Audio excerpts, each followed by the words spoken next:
আমি যাচ্ছি আজকে বাইরে ঘুরতে, আর বাইরে ফ্রেন্ডসদের সাথে দেখা করতে যাচ্ছি। অনেক দিন পরে সবার সাথে দেখা হচ্ছে, মানে কিছু জনের সাথে কলেজে দেখা হচ্ছে আর কিছু জনের সাথে ইন্টার্নশিপের জন্য দেখা হচ্ছে না। তো সবাই মিলে আজকে ঘুরতে যাচ্ছি। ডিসাইড হয়েছে যে ভিক্টোরিয়া ঘুরতে যাব, কারণ আর আমি তো অনেক দিন পরে যাচ্ছি ভিক্টোরিয়া ঘুরতে। তো দেখি কেমন এনজয় হয়, কেমন মানে আই হোপ মজা তো হবেই, কারণ এতদিন পর দেখা হচ্ছে। আর তারপরে ঘুরতে যাওয়ার পর সবারই খাওয়া দাওয়ার একটা প্ল্যান থাকে, সেটা তো ম্যান্ডেটরি। খাওয়া দাওয়ার জন্য আমরা ভালো রুফটপ ক্যাফেতে যাব, বাট রুফটপ ক্যাফেতে হয়তো অ্যালাউ করবে না বৃষ্টির জন্যে। তো দেখি কোথায় যাচ্ছি খেতে। তারপর আই হোপ তোমাদের ভিডিওটা ভালো লাগবে। তো দেখো ভিডিওটা, কন্টিনিউ দেখো ভিডিওটা। আর আমি রেডি হয়ে ঝটপট বেরিয়ে যাচ্ছি, দেখা হচ্ছে পরে। ওকে, সো আমি বেরিয়ে গেছি, আমি যাচ্ছি কালীঘাট মেট্রো স্টেশনে। আর আমার পিজির থেকে ওয়াকিং ডিস্টেন্সেই আছে মেট্রো স্টেশন। আর ওয়েদারটা দেখো জাস্ট, মানে বৃষ্টি হবেই। তো আমি কালীঘাট মেট্রো স্টেশনে পৌঁছে এবার তাড়াতাড়ি করে টিকিট নিয়ে নিচ্ছি ময়দান যাওয়ার, বিকজ আমাদের ওখানেই মিট করার কথা 4টের সময়। আর 4টে বাজতে 10-15 মিনিটই বাকি। তো আমি ওয়েট করব এখন মেট্রোর জন্য। তো মেট্রো চলে এসছে, দেখা হচ্ছে ময়দানে গিয়ে। তো আই এম ফাইনালি ইন ময়দান। আর আমার সাথে দেখা হয়ে গেল অঙ্কনার, অনিকেতের। তো এই দেখো এবার আমরা ওয়েট করছি সুকেশ আর সৃজিতের জন্য। This is the 42। আমি চারিদিকে ঘুরিয়ে দেখাচ্ছি। আর এখানে অনিকেতকে দেখো অঙ্কনার ব্যাগ নিয়ে দাঁড়িয়ে আছে।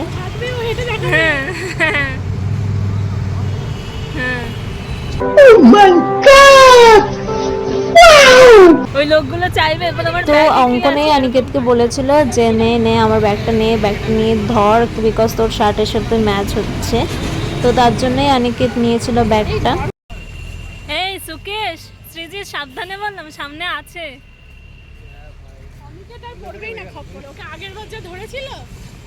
ওকে, সো আমরা সবাই পৌঁছে গেছি ময়দানে। আর সুকেশ, সৃজিত সবার সাথে আমরা যাচ্ছি ভিক্টোরিয়ার দিকে। আরেকজন আসার কথা ঈশানী বললো যে ডাইরেক্ট ভিক্টোরিয়ার সামনে দেখা করবে। তো আমরা এখন ভিক্টোরিয়ার দিকে হেঁটে হেঁটে যাচ্ছি ময়দান মেট্রো স্টেশন থেকে।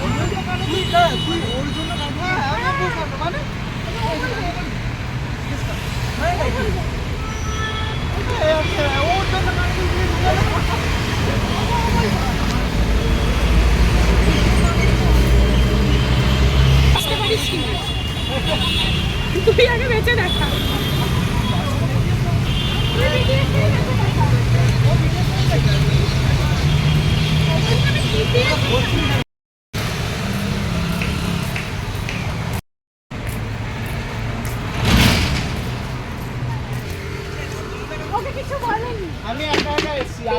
আজকে কিছু বলছে না, হ্যাঁ টিম মেম্বার। ওকে, তো দেখো আমরা ময়দান মেট্রো স্টেশন থেকে ভিক্টোরিয়া অনেকটাই দূর। তার উপর আমরা গড়িয়ে গড়িয়ে হেঁটে হেঁটে সব কিছু দেখে দেখে যাচ্ছি চারদিকে কথা বলতে বলতে।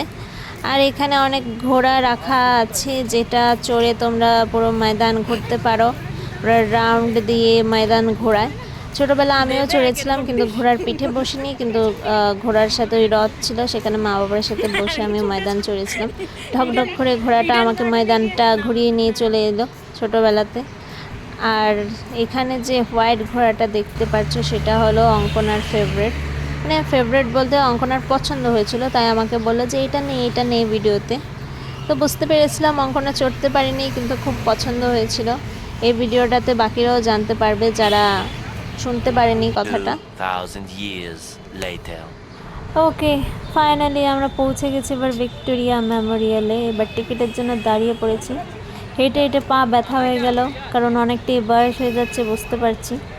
তো এবার অনিকেত, সুকেশ, সৃজিত সবাই দাঁড়িয়ে পড়েছে টিকিট নেবে বলে।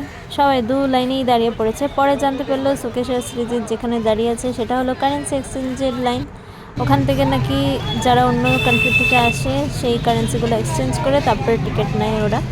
তো আমরা এবার এন্ট্রিতে দাঁড়িয়ে আছি, আর আমি শুধু চারিদিকে ভিডিও করে যাচ্ছি, মেঘ দেখাচ্ছি, কারণ আকাশের খুবই বাজে অবস্থা ছিল। তো এবার হেঁটে হেঁটে যাচ্ছি মিউজিয়ামের দিকে। তার মধ্যে একটা কাণ্ড হয়েছে, যেটা হচ্ছে আমরা যে দিক থেকে ঢুকেছি এন্ট্রি সাইড থেকে, সেখান দিয়ে ঈশানী আসেনি। ঈশানী এসছে ভিক্টোরিয়ার ব্যাক থেকে, বিকজ ও রবীন্দ্র সদন হয়ে এসছে। এবার তো আমরা ডিসাইড করেছি যে আমাদের কাছে যেহেতু টিকিট নেওয়া হয়ে গেছে ঈশানীর জন্য, তো এখানে অনিকেত আর সুকেশ যাচ্ছে ঈশানীকে আনতে। তো এবার আমরা বাইরে ওয়েট করব, ওখানে অনিকেত আর সুকেশ যাবে, ঈশানীকে নিয়ে আসবে।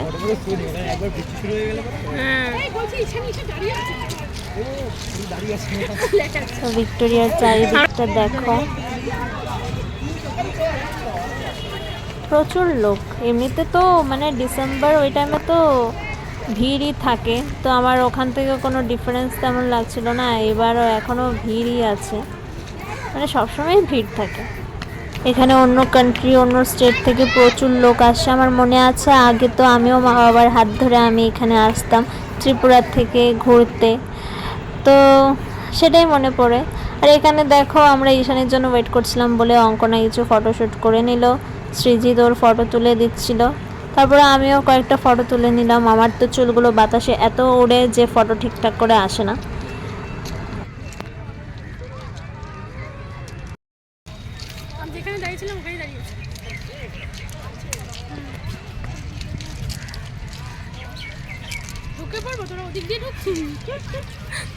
ওকে, সো সুকেশ আর অনেকে ঈশানীকে নিয়ে চলে এসছে। এবার আমরা মিউজিয়ামটা ঘুরে দেখবো যে কি আছে না আছে। আচ্ছা তুই বল, এতদিন ফর্মাল পরিস না, কলেজ আজকে ফর্মাল পরে এসেছি, আরেকজন ভিডিও করছে, মজা এখানে পেয়ে অনেকে তো মিউজিয়ামের ভিডিও করছিল, প্লাস আমাকে ভিডিওতে নিল।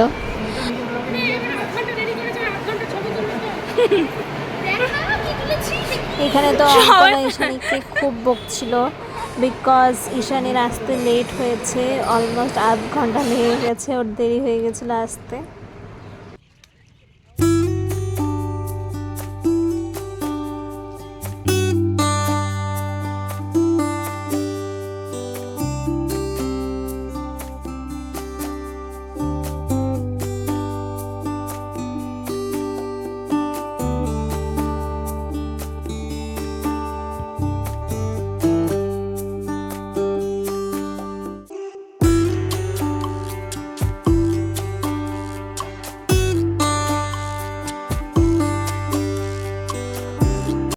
বাই দ্য ওয়ে, এটা হচ্ছে অনিকেত যে ভিডিওটা শ্যুট করছিল ওই ক্লিপটা, যেটাতে আমিও নিজেকে দেখতে পাচ্ছি, ওর ভিডিওতে আমি এসেছি। আর ওটাও তো ভিডিও করছিল ভিক্টোরিয়ার।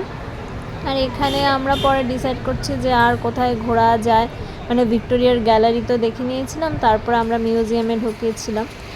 তো ঢোকার পর আমরা এদিক ওদিক দেখছিলাম যে কী কী রাখা আছে, কী কী জিনিস মানে ওই অনেক বছর পুরনো যেগুলো ওরা স্টোর করে রাখে, ওখানে সাজিয়ে রাখে, ওইগুলোই দেখছিলাম।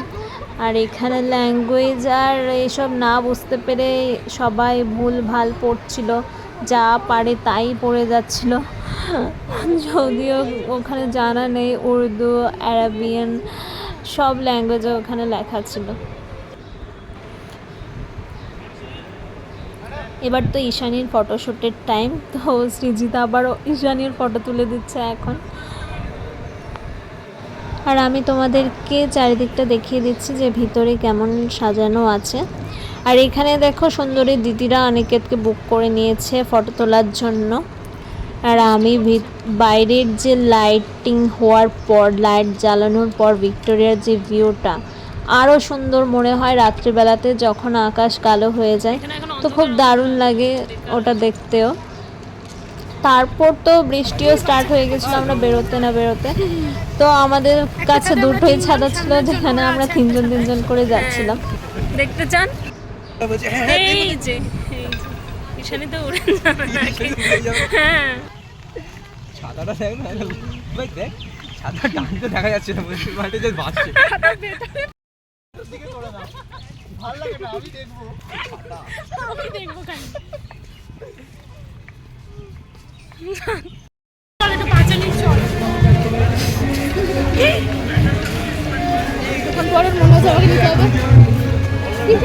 এই যে কাঞ্চনজঙ্ঘার ফটো, কাঞ্চনা করে যায়, কাঞ্চনা ফটো, কাঞ্চনজঙ্ঘা দেখা যাচ্ছে। ওই দেখ লগে আমরা আসছি। এতক্ষণ পর আমি ফেমাস।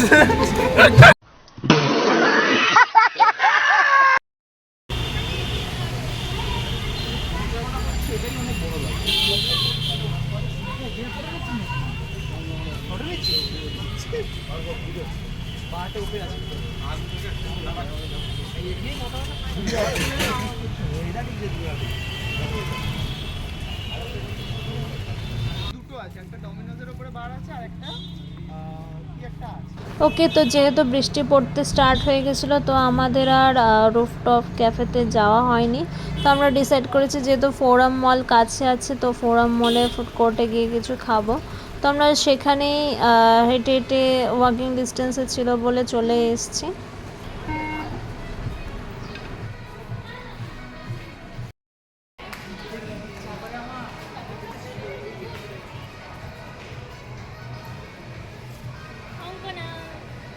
অঙ্কনা এদিকে না, অঙ্কনা ওদিকে। Okay, it is the time to have some food. আমরা তো কনফিউজ হয়ে গেছিলাম যে আমরা কি অর্ডার করব। আর ফোরাম মলে অনেকটাই অপশন কম আছে, আউটলেটগুলো অনেকটাই কম বাকি মলের থেকে। এখানে ওয়াওয়ের সবকটাই আছে, যেরকম wow chicken, wow momo, wow China, কিন্তু আমাদের ঠিক পছন্দ হচ্ছিল না। আর তারপরে আমরা ওয়াও চিকেন থেকে কম্বো অর্ডার করলাম, তো অনিকেত সেটাই অর্ডার করছিল। অর্ডার দেওয়ার পর আমরা একটু গিয়ে বসলাম, তারপর নিজেদের মতন গল্প করছিলাম, কারণ সবাই টায়ার্ড হয়ে গেছিলো, এতটা হাঁটলাম, তার উপরে খিদেও পাচ্ছিল। তো নিজেদের মতন গল্প করছিলাম আমরা, কলেজে কী হচ্ছে, ইন্টার্নশিপে কী হচ্ছে, এসবই গল্প করে যাচ্ছিলাম সবার। তারপর খাবার অর্ডার আসার পর সুকেশ বলছে যে দাঁড়া পাইপটা দিই তারপরে ভিডিও কর। আর এখানে অঙ্কনা পাইপ নিয়েই আগেই খেতে স্টার্ট করে দিয়েছিল। আর এই দেখো, every girl can relate after eating food. তো ঈশানি নিজের লিপস্টিকটা লাগিয়ে নিচ্ছে আর আমি ভিডিও করছি। তো চলে আসলাম, সবাই চলে গেলেও আমিও পিজিতে ফিরে যাচ্ছি এবার। Ending the blog here. আর তোমরা বললো যে কেমন লাগলো ব্লগটা। আমি তো প্রচণ্ড টায়ার্ড হয়ে গেছি, এত হেঁটেছি আমরা, এত হেঁটেছি, তার মধ্যে এত বৃষ্টি। তো বাকিরাও পৌঁছে গেছে, বাড়িতে জানিয়ে দিয়েছে কল করে, আমিও ফ্রেশ ট্রেশ হয়ে চলে এসেছি। তো আই হোপ তোমাদের ব্লগটা ভালো লাগবে, ভিডিওটা ভালো লাগবে। তো ভালো লাগলে জানাবে, আর দেখা হচ্ছে পরের ব্লগে। বাই।